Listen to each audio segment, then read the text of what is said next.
can take a credit card from anywhere in the world and deliver a product anywhere in the world. We can make a profit on every transaction. We're just the middlemen. That's limitless. Conceived as a TV series, Middlemen is about the guys who made millions on internet pornography back in the 1990s when dinosaurs ruled the earth, the VCR was king, and online commerce was not yet a part of our everyday lives. Good luck trying to keep up with the first 20 minutes or so of director and co-writer George Gallo's blur of a movie.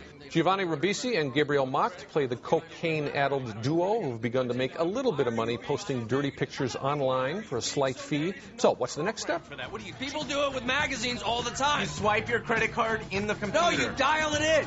It's zeros and ones. Why are you being so negative? There is no program for that. Why are you being so negative? Punching your numbers on the credit. What's wrong with that? What are you doing? Do not interrupt me for the next 15 minutes. Okay. So that's where PayPal came from. Luke Wilson is the audience identification figure in this craziness. He plays a Houston family man who comes to L.A. to help a friend out with his nightclub, and he ends up a business pioneer in a business he does not initially approve of. I have no interest in making a living creating porn. I have a family. I don't want to be a pornographer. So if I come on board, I want this to be a legit business, 100%. I understand. I couldn't agree with you more. I never got the feeling Gallo and company figured out how to compress and focus their stories. James Caan has a juicy supporting role as a shady lawyer tipping around the edges of this underworld, which includes a Russian mobster or two and adult entertainment stars. Before long, though, the frantic visual style grows numbing, and Wilson is just barely adequate in the leading role, which is practically all voiceover narration and no real dramatic tension. This is the drab e-commerce version of Boogie Nights. I say skip it.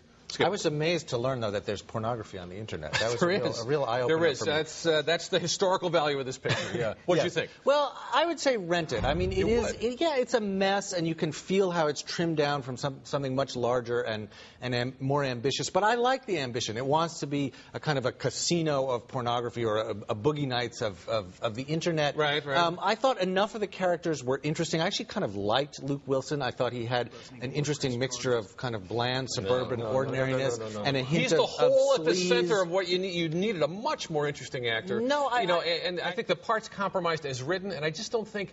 I think Wilson's very effective in supporting roles in comedies, and I don't think he's got the stuff it takes to really kind of ground a movie like this, where you have to find out what's going on in this guy's head. No, I thought it was pretty interesting, and I like the sort of the gamey, sleazy thriller comedy feel to it. I think it is a mess. I think it does go wrong in the way you say it does, but I think that there's enough there, and I'm not just talking about the skin. No, and the if you had told me a film with this much nudity and drug-addled craziness was going to turn out this dull, I would have been surprised. But there it is.